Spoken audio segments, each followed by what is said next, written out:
നാളെ മഹ്ശറ വൻസഭയിലേക്ക് കൂട്ടം കൂട്ടമായി ആളുകൾ ഓരോന്ന് ചെല്ലുമ്പോ ഒരു ചാൺ മുകളിലുള്ള സൂര്യന്റെ ചൂടേറ്റ് വിയർത്തു കുളിക്കുമ്പോഴാണ് ഇന്ന് നമ്മൾക്ക് ഭക്ഷണം നൽകിയ വസ്ത്രം നൽകിയ ഉപ്പയെ കാണുന്നത്. ഉപ്പാ, എന്നെ രക്ഷപ്പെടുത്തുമോ എന്ന് ചോദിക്കുമ്പോ എനിക്ക് പറ്റൂല, എനിക്ക് എന്റെ കാര്യം നോക്കാനുണ്ട്. ഉപ്പ പറയാൻ, ഏതുപ്പ? ഇന്ന് ഫോൺ വേണമെന്ന് പറഞ്ഞപ്പോ ഫോൺ വാങ്ങിച്ചു തന്ന ഉപ്പ. അവിടെ നിന്ന് പറയാൻ, എനിക്ക് പറ്റൂല. പിന്നെയാണ് സ്വന്തം ഉമ്മയെ കാണുന്നത്. ഉമ്മ, ഞാൻ വല്ലാതെ കഷ്ടപ്പാടിലാണുമ്മ, നിങ്ങളൊന്ന് സഹായിക്കുമോ? ഉമ്മ പറഞ്ഞു, എനിക്കും പറ്റൂല മോനെ. നിങ്ങൾ ഉറങ്ങിയില്ലെങ്കിൽ ഉമ്മമാര് രാത്രി ഉറങ്ങാറില്ല. നിങ്ങൾ ഭക്ഷണം കഴിച്ചില്ലെങ്കിൽ ഉമ്മമാര് ഭക്ഷണം കഴിക്കാറില്ല. നിങ്ങളുടെ ഗർഭം ചുമന്നപ്പോഴാണ് ഉമ്മയുടെ സുന്ദരമായ മുഖത്തിന് ചുളിവ് വന്നത്, ഉമ്മയുടെ നടുവിന് വേദന വന്നത്, ഉമ്മയുടെ തല നരച്ചുപോയത് നിങ്ങൾക്ക് വേണ്ടിയിട്ടാണ്. നിങ്ങളെ ഓർത്ത് കരഞ്ഞിട്ടാണ് പാവപ്പെട്ട ഉമ്മയുടെ കണ്ണിൽ നിന്ന് കണ്ണുനീർ തീർന്ന് ഉമ്മയുടെ കാഴ്ചശക്തി നഷ്ടപ്പെട്ടു പോയത്. ആ പാവം ഉമ്മ ഇവിടെ എല്ലാം നിങ്ങൾക്ക് വേണ്ടി സമർപ്പിച്ച ഉമ്മ നാളെ മഹ്ശറയിലെത്തുമ്പോൾ പറയുന്നത്, പൊന്നുമോനെ, നിന്നെ രക്ഷിക്കാനുള്ള സമയമല്ല ഇത്. നഫ്സി, എനിക്കെന്റെ കാര്യം നോക്കാനുണ്ട്. ഉപ്പ കൈവടിഞ്ഞു, ഉമ്മ കൈവടിഞ്ഞു, ജ്യേഷ്ഠാനുജന്മാര് കൈവടിഞ്ഞു, മക്കള് കൈവടിഞ്ഞു, എല്ലാവരും കൈവടിഞ്ഞപ്പോ കൈവടിയാത്ത ഒരാളുണ്ട്. അതാണ് മുഹമ്മദുർ റസൂലുള്ളാഹ്. എല്ലാരും കൈവടിയും, ഒരാളും തിരിഞ്ഞു നോക്കൂല. ഉമ്മ ഉപ്പൊക്കെ കഴിഞ്ഞിട്ടാണ് ആദം നബിയുടെ അടുത്ത് പോ, ആദം നബിയെ, ആദം ഉപ്പാപ്പ ഒന്ന് രക്ഷിക്കുമോ? എനിക്ക് പറ്റൂല. നൂഹ് നബിയെ ഒന്ന് രക്ഷപ്പെടുത്തുമോ? എനിക്ക് പറ്റൂല. ഇബ്രാഹിം നബിയെ, നിങ്ങൾ അള്ളാഹുവിന്റെ ചങ്ങാതിയല്ലേ, നിങ്ങൾ അള്ളാഹുവിന്റെ സുഹൃത്തല്ലേ, മുത്തുനബിയുടെ ഉപ്പാപ്പയല്ലേ, ഒന്ന് രക്ഷപ്പെടുത്തുമോ? മൂസാ നബിയെ, ഈസാ നബിയെ ഒന്ന് രക്ഷപ്പെടുത്തുമോ എന്ന് പറഞ്ഞപ്പോ എല്ലാവരും കൈമലർത്തി നമ്മളെ തിരിച്ചേക്കുമ്പോ ആ ചുട്ടുപൊള്ളുന്ന ഭൂമിയിൽ അള്ളാഹുവിന്റെ ഹബീബ് സുജൂദ് കിടക്കുന്നത് ആർക്ക് വേണ്ടിയാണ്? ചെറുപ്പക്കാരാ, ആർക്ക് വേണ്ടിയാണ് ആ സുജൂദിൽ കിടക്കുന്നത്? നബിതങ്ങൾക്ക് വേണ്ടിയിട്ടാണോ? നബിതങ്ങൾക്ക് അതിന്റെ ആവശ്യമില്ല. നബിതങ്ങൾ എന്ന സ്വർഗത്തിലാണ്. ആർക്ക് വേണ്ടി? നമ്മൾക്ക് വേണ്ടി. തിരിച്ചറിഞ്ഞുകൂടെ ഈ സ്നേഹം? One way ആയിക്കൂടല്ലോ.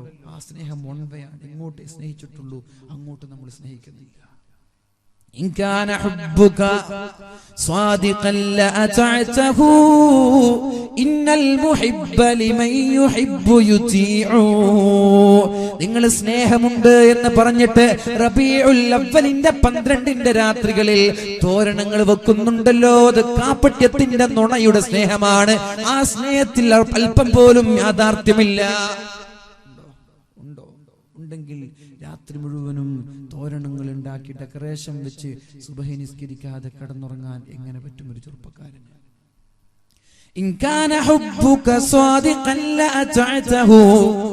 നീ നിന്റെ ഹബീബിനോട് സ്നേഹമുണ്ട് എന്ന് പറഞ്ഞിട്ട് പുതുവസ്ത്രങ്ങൾ ധരിക്കുന്നുണ്ടെങ്കിൽ ആ റബീഉൽ അവ്വലിന്റെ 12ൽ നിന്റെ ഫാൻസിന്റെ വലുപ്പം എങ്ങനെയാണ് നിര്യാണിക്ക് താഴെ പോകുന്നത്? എനിക്ക് അറിയാഞ്ഞിട്ടൊന്നല്ല, നിര്യാണിക്ക് മുകളിലാണ് മോഡൽ എന്ന് അറിയാഞ്ഞിട്ടല്ല, ഞാൻ ചോദിക്കാണ്. എങ്ങനെയാണ് നിങ്ങളുടെ ഫാൻസിന്റെ വലിപ്പം നിര്യാണിക്ക് താഴെ എത്തുന്നത്? ചോദിക്കട്ടെ, ക്രോപ്പ് ചെയ്ത് നടക്കുന്നത് എങ്ങനെ? അള്ളാഹുവിന്റെ ഹബീബിന് ഇഷ്ടമില്ലാത്ത ഹെയർ സ്റ്റൈല്. ആരെ കണ്ടിട്ടാണ് ഇത് ചെയ്തത്? ആരാണിത് തുടക്കം കുറിച്ചത്?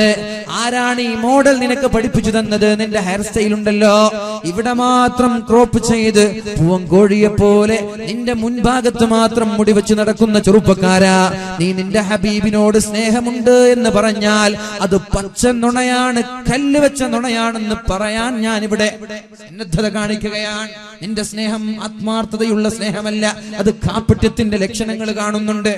അത് കള്ളമാണ്, അത് നുണയാണ്, അത് വിശ്വസിക്കാൻ പറ്റൂല.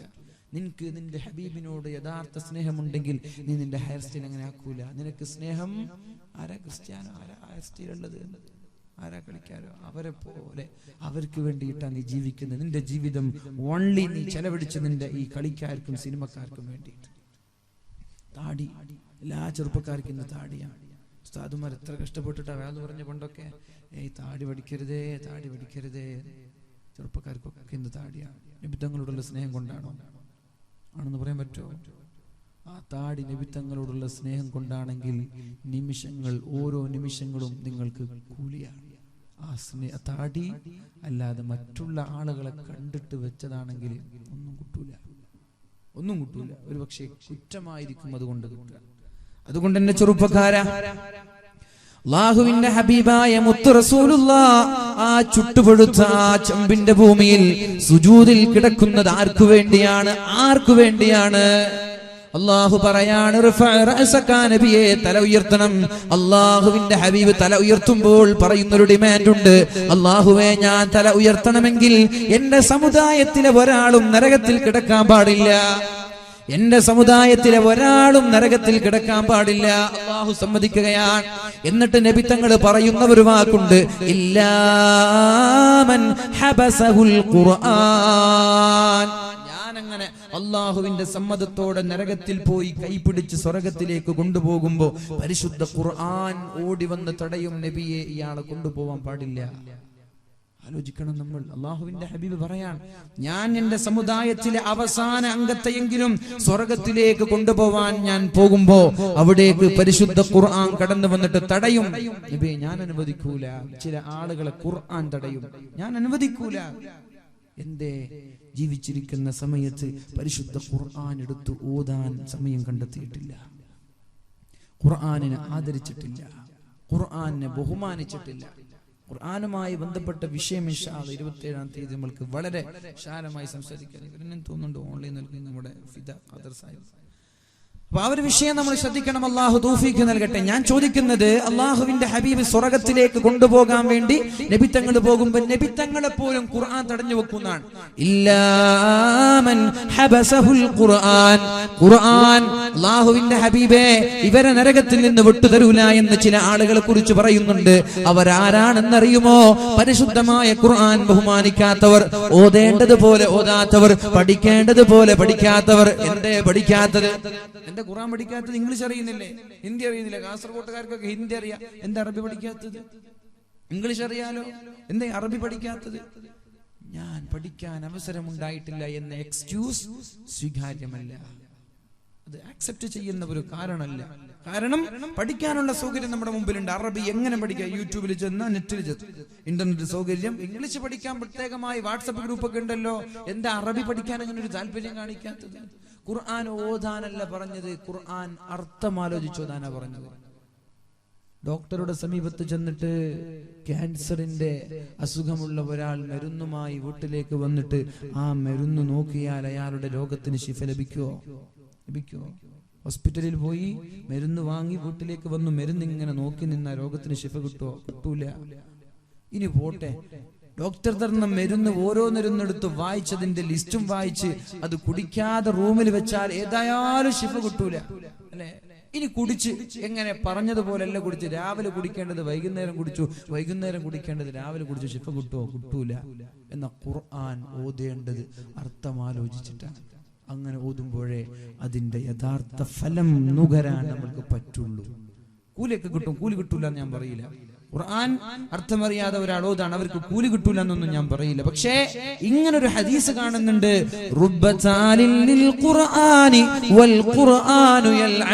എത്രയെത്ര ഖുർആൻ ഓത്തുകാരാണ് ഖുർആൻ ഓതിക്കഴിഞ്ഞ് മുസ്ഹഫ് പൂട്ടി വെക്കുന്നതിന് മുമ്പേ ആ ഖുർആൻ അവരെ ശപിക്കുന്നുണ്ട്. ആരെക്കുറിച്ചായി പറഞ്ഞത്? എത്ര ഖുർആൻ ഓതുകാരാണ്. പക്ഷേ മുസ്ഹഫ് ഓതി ഖുർആൻ ഓതി പൂട്ടി വെച്ച് എണീറ്റ് പോകുമ്പോ ആ ഖുർആൻ അയാളെ ശപിച്ചുകൊണ്ടിരിക്കുകയാണ്. അപ്പൊ ഇങ്ങനെയുള്ള ആളുകളെ സ്വർഗത്തിൽ നരകത്തിൽ നിന്ന് രക്ഷപ്പെടുത്താൻ ഖുർആൻ അനുവദിക്കൂല. ഖുർആൻ തടഞ്ഞാൽ അവരെ രക്ഷപ്പെടുത്താൻ ഞാൻ ശ്രമിക്കൂല. അവരെ ഞാൻ നരകത്തിൽ തന്നെ ഇട്ടേച്ചു ഞാൻ പോകുമെന്ന് പരിശുദ്ധ റസൂൽ. അല്ലാഹു നമ്മളെ കാക്കുമാറാവട്ടെ. അല്ലാഹു നമ്മെ കാക്കുമാറാവട്ടെ.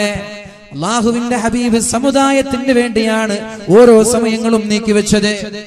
ഇനി ഒന്ന് പറയട്ടെ, അല്ലാഹുവിന്റെ ഹബീബായ റസൂലുള്ളാഹി സ്വല്ലല്ലാഹു അലൈഹി വസല്ലം പരിശുദ്ധമായ സൂറത്ത് ഇങ്ങനെ ഓതിക്കൊണ്ടിരിക്കുകയാണ്. മഹാനായ അബ്ദുല്ലാഹി ഇബ്നു അംർ ഇബ്നുൽ ആസ് റളിയല്ലാഹു അൻഹു പറയുന്ന സംഭവം, നബി തങ്ങൾ ഇങ്ങനെ ഖുർആൻ ഓതുകയാണ്. ഇബ്രാഹിം നബി അലൈഹിസ്സലാം തന്റെ സമുദായത്തെ കുറിച്ച് പറയുന്ന രംഗം ഖുർആനിൽ ഓതുന്നുണ്ട്. എന്താണ് ആയത്ത്? റബ്ബി ഇന്നഹുന്ന അളലന കസീറൻ മിനന്നാസ് ഫമൻ തബിഅനി ഫഇന്നഹു മിന്നി വമൻ അസാനി ഫഇന്നക ഗഫൂറുർ റഹീം.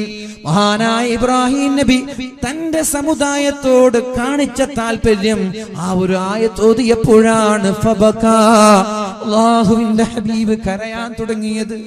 ഇബ്രാഹിം നബി തന്റെ സമുദായത്തെ കുറിച്ച് പറയുന്ന രംഗം ഖുർആനിൽ ഓതിയിട്ട് നബി തങ്ങൾ കരയാൻ തുടങ്ങി. മഹാനായ ഈസാ നബി അലൈഹിസ്സലാം തന്റെ സമുദായവുമായി ബന്ധം വ്യക്തമാക്കുന്ന ആയത്തോതിയിട്ട് അല്ലാഹുവിന്റെ ഹബീബ് കരയാൻ തുടങ്ങി. എന്താണ് ഇബ്രാഹിം നബി തന്റെ സമുദായവുമായിട്ടുള്ള ബന്ധം വ്യക്തമാക്കുന്ന ആയത്തേത്? റബ്ബി ഇന്നഹുന്ന അദ്ലൽന കസീറാ, അല്ലാഹുവേ എന്റെ സമുദായത്തിലെ ഭൂരിഭാഗം ആളുകളും വഴിപിഴച്ചു പോയല്ലോ അല്ലാഹ്. ഇബ്രാഹിം നബി പറയാൻ, എന്റെ സമുദായത്തിലെ ഭൂരിഭാഗം ആളുകളും വഴിപിഴച്ചു പോയല്ലോ അല്ലാഹ്.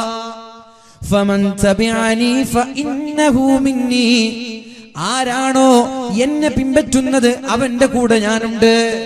നബി തങ്ങൾ അങ്ങനല്ല പറഞ്ഞത്, എന്നെ പിൻപറ്റിയ ആള് കൂടെ മാത്രമല്ല ഞാനുണ്ടെന്നല്ല നബി തങ്ങൾ പറഞ്ഞു. എന്നെ പിൻപറ്റിയാലും പിൻപറ്റിയില്ലെങ്കിലും നിങ്ങൾക്ക് വേണ്ടി വാദിക്കാൻ ഞാനുണ്ടാകും എന്നാണ് നബി തങ്ങൾ പറഞ്ഞത്. എന്നാൽ മഹാനായ ഇബ്രാഹിം നബി പറഞ്ഞത് അങ്ങനെയല്ല. ഫമാ തബിഅനി ഫഇന്നഹു മിന്നി, എന്നെ പിൻപറ്റുന്ന ആളുകൾ അവരുടെ കൂടെയാണ് ഞാൻ ഉണ്ടാവുക. എന്നാൽ വമൻ അസാനി ഫഇന്നക ഗഫൂറുർ റഹീം, എന്നോട് ധിക്കാരം കാണിച്ച ആളുകളെ ഞാൻ നിനക്ക് വിട്ടുതരികയാണല്ലോ. നിന്റെ ചോയ്സാണ്. നിനക്ക് വേണമെങ്കിൽ ശിക്ഷിക്കാം, വേണമെങ്കിൽ അവർക്ക് പുറത്തു കൊടുക്കാം. ഇബ്രാഹിം നബി ഇങ്ങനെയാണ് സമുദായത്തെ കുറിച്ച് ഖുർആനിൽ അവതരിപ്പിക്കുന്ന രംഗം. ഇനി മഹാനായ ഈസാ നബി അലൈഹിസ്സലാമിന്റെ രംഗമെന്ത്? തുഅദ്ദിബുഹും ഫഇന്നഹും ഇബാദുക, അല്ലാഹുവേ എന്റെ സമുദായത്തെ നീ ശിക്ഷിച്ചാൽ അവർ നിന്റെ അടിമകളാണ്, ഞാൻ എതിർക്കൂല. ഈസാ നബി ഇങ്ങനെയാണ് തന്റെ സമുദായത്തോട് ഈസാ നബി അഭിമുഖീകരിക്കുന്ന രംഗം ഇതാണ്. എന്റെ സമുദായത്തെ നീ ശിക്ഷിച്ചാൽ ഞാൻ ആ വിഷയത്തിൽ ഇടപെടൂല, കാരണം അവര് നിന്റെ അടിമകളാണ്. ഇനി നീ അവർക്ക് പുറത്തു കൊടുക്കുകയാണെങ്കിൽ അതും നിന്റെ ഇഷ്ടമാണ്. ഈ ആയത്തോതിയിട്ട് അല്ലാഹുവിന്റെ ഹബീബ് തന്റെ കൈകൾ ആകാശത്തേക്ക് ഉയർത്തിയിട്ട് നബി തങ്ങൾ കരയാണ്, അല്ലാഹുമ്മ ഉമ്മത്തി, അല്ലാഹുമ്മ ഉമ്മത്തി, അല്ലാഹുവേ എന്റെ സമുദായം, അല്ലാഹുവേ എന്റെ സമുദായം എന്ന് പറഞ്ഞ് അല്ലാഹുവിന്റെ ഹബീബ് കരയാൻ തുടങ്ങി.